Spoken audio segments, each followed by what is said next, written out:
जबकि मध्य प्रदेश की 230 और छत्तीसगढ़ की अगर बात करें तो 70 सीटों पर लगातार वोटिंग जारी है और यहां पर वोटर्स पहुंचने भी लगे हैं। और कुछ एक जगह पर तकनीकी खामी की बात सामने आई थी और ईवीएम को दुरुस्त करके वहां पर मतदान की प्रक्रिया को आगे सुचारू रूप से चलाया जाएगा, ये सुनिश्चित किया जा रहा है प्रशासन की तरफ से। और न्यूज़ 18 भी लगातार आपसे अपील कर रहा है, घरों से बाहर निकलें, अपने मताधिकार का इस्तेमाल करें।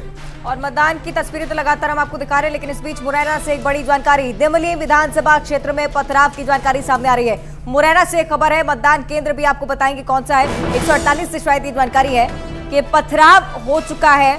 इस बात का ही डर हम लगातार जिसका जिक्र कर रहे थे, ग्वालियर चंबल अंचल जहां पर शांतिपूर्ण मतदान कराना बहुत ज्यादा मुश्किल हो जाता है। एक बार फिर से यही जानकारी, 148 मतदान केंद्र जहां पर हंगामे की स्थिति है, पथराव हुआ है। ये तस्वीरें आपकी टीवी स्क्रीन पर देखिए, कितनी बड़ी संख्या में लोग यहां पर पहुंच गए हैं। हो सकता है कि विवाद की घटना हुई हो और उसी के बाद पथराव की सूचना, गोली चलने की भी खबर है।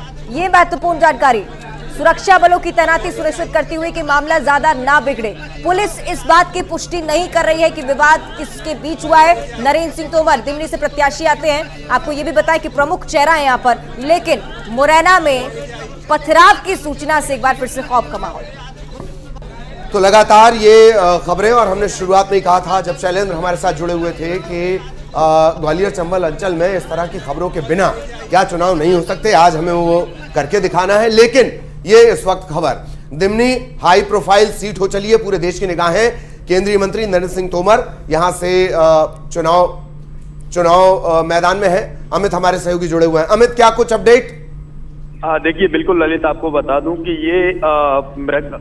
ये दिमनी विधानसभा का मृगान गांव है, जहां पर पोलिंग बूथ क्रमांक है 148। यहां पर ठाकुर और ब्राह्मण यानी कि नरेंद्र सिंह तोमर यहां से विधानसभा उम्मीदवार हैं भाजपा से, और बसपा से उम्मीदवार हैं बलवीर सिंह डंडौतिया, और कांग्रेस से रविंद्र बिड़ौसा।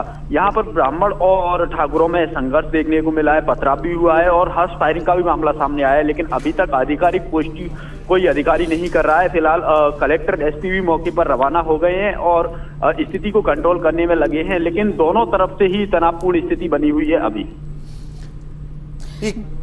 बिल्कुल अमित, लेकिन ये लोग कौन है जो पत्थरबाजी कर रहे हैं और गोली चलने की भी खबर सामने आई है, क्या ये पता लग पाया है कि कौन है ये लोग?